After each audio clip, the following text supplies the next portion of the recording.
Welcome back to the Deep Dive. Today we're getting into something really fascinating, a blueprint for achieving these huge, ambitious goals. And we're moving past the standard self-help stuff here. Our source is a deep dive into a masterclass from the YouTuber Amber Scholl, who has, built her whole brand around getting the dream car, dream house, dream life. Which is a massive claim. But what makes this so interesting and why we're digging into it is that she is very explicit about rejecting what she calls generic woo-woo manifestation. Right. For her, getting the specific shoe closet or the huge media presence, it's not the universe just providing. She says it's a direct result of pure, almost brutal strategy. I love how she puts it. She says, I am not getting what I want by accident. So I guess our mission today is to unpack that formula. Yeah.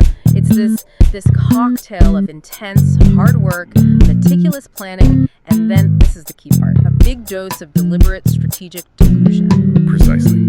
We're looking at a philosophy that basically says your highest, wildest aspirations have to be matched by the most rigorous, daily, sometimes grueling work. Building a bridge from fantasy to reality. And effort is the construction material. Exactly. Okay, so let's start at the beginning. Step 1, which she calls the art of unapologetic and specific wanting. Yeah, this is the foundation. And she argues it's where, 90% of people fail. The idea is you have to know exactly what you want, and you have to want it unapologetically. No being humble about it. Not at all.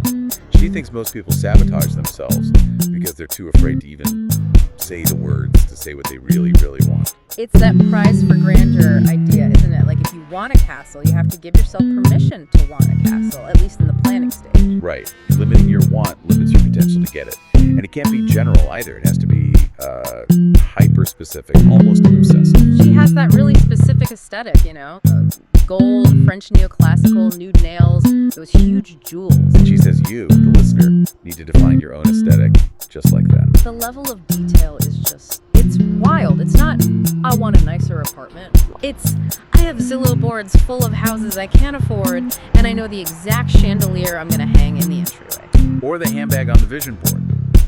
It's not just a picture of a bag, it's the specific color with the direct purchase link. So it's about making the goal tangible. Exactly. It turns a wish into an actual target. And it forces you to start thinking about the cost, the timeline, the actual steps. Right. She treats it like a hobby, planning what she wants in 5, even 10 years. I think that's a huge takeaway for anyone listening, that the act of wanting itself is like a skill you have to practice and plan. It crystallizes the target. You have to know the street address to set the GPS, and that clarity leads to the next step, which is where this really departs from the usual stuff. Right. Okay, so let's get into it. This is where the whole strategy just flips the script on manifesting. Oh, completely. She is so clear that the popular idea of just believing it's yours is useless if you're not putting in the work. Absolutely. For her, manifestation is just another word for applied, continuous effort. It's a two-part process. First, you make a specific, actionable plan.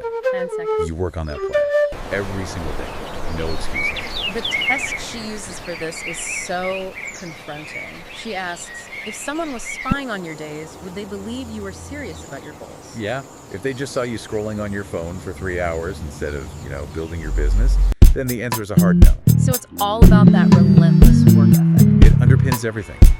There's this story from her early jewelry business days. She didn't delegate. To hit a sales goal, she was up at 4 a.m., hand stamping things, signing every single thank you letter, packing orders herself. Wow. So when she hit the goal, it wasn't a miracle. It was like a mathematical certainty because of the hours she was putting in. That just sounds exhausting, though. How do you not just burn out completely? Well, the key is that the work is directed at measurable milestones. It's not just busy work. It's that big picture, small steps idea. The astronaut story. Exactly. The 3-year-old who wants to be an astronaut. The mom says, okay, you need to study, go to college, learn science, and pass a fitness test. And the kid just shrugs and says, that's just 4 things. It reframes this massive, overwhelming dream into just a checklist. It does. And she used that when she was a Postmates driver.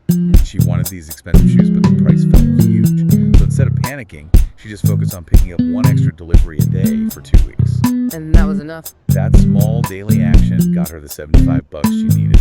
The giant goal shrinks when you just focus on the very next step. The dream is the wish, the action is the spell. That's a great great line. The real magic is just consistency. Yes, and that consistency is only possible because you genuinely believe that what you're doing, the pursuit itself, is actually going to work. Okay, so this is where it gets really fun. Let's talk about the most controversial part. The secret ingredient, which is being strategically delusional. Right, and we should be clear about that word. Delusion here doesn't mean you're disconnected from reality. It means an unwavering commitment to the bit. So you just genuinely believe the outcome is inevitable. Totally. Even when your bank account or your job title completely contradicts it. It sounds a lot like the law of assumption. So for anyone who hasn't heard of that, how is it different from just, positive thinking? Well, positive thinking is hoping good things will happen. This version of the law of assumption it's deciding that you are the person who has this outcome. So reality has to bend to you, not the other way around. Which brings us to that famous story about the doorman. Oh, it's perfect. She was a broke Postmates driver. She drives up to the nicest building in LA and tells the doorman, "I'm gonna live here." And he kicked her out. Promptly. But the thing is, now she lives there. It's funny, but the point is, that act cemented the goal in her mind, made it real. And this commitment extends to what she calls practice, right? This idea of faking it till you make it. Yes, but with physical objects. She would keep her cheap, fake jewelry in real Tiffany's and Cartier boxes. Why? Because seeing those boxes every day normalized the idea of having the real thing. It made the vision tangible. The marble floor story is the one that really stuck with me. Years before she could afford her dream house, she put down cheap, fake marble tiles in her apartment. She literally practiced walking on marble floors every single day. The argument is that this builds the neural pathway of expectation. So even small things like deciding you want cheesecake and then just gonna get it. Builds that belief muscle of, I want it, I'll have it. You're training your brain to see no friction between desire and getting it. So that intense internal work has to eventually meet the outside world. So how does this whole strategy deal with other people? Or luck? Or setbacks? Okay, so first thing is, you cannot care what other people think. Well, you got to tune out the noise. The audacity you need for this stuff means people are going to doubt you. She says, in the beginning they ask you why you're doing it, but in the end they'll be asking how you did it. And not caring what people think fuels boldness. That's another huge piece of this. Yes, if you want something, you have to boldly declare it and ask for it. Her logic is simple. If you don't ask, the answer is already no.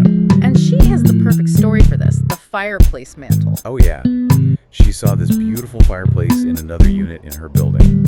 Months later, she runs into the new owner in the elevator and just asks him for it. No small talk, just straight to the point. And he gave it to her. For free. That mantle is now in her bedroom.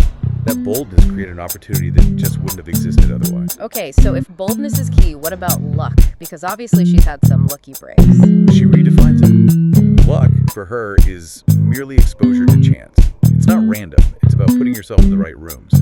But that's only half of it. Preparation is the other half. Exactly. The preparation is what lets you capture the chance. Like when she ended up sitting next to the head of Shopify at a dinner. Right. The seating was lucky, but she already had a perfect pitch ready to go in her pocket. She was ready to capitalize on that luck the second it showed up. Now, what about the cheat code she talks about?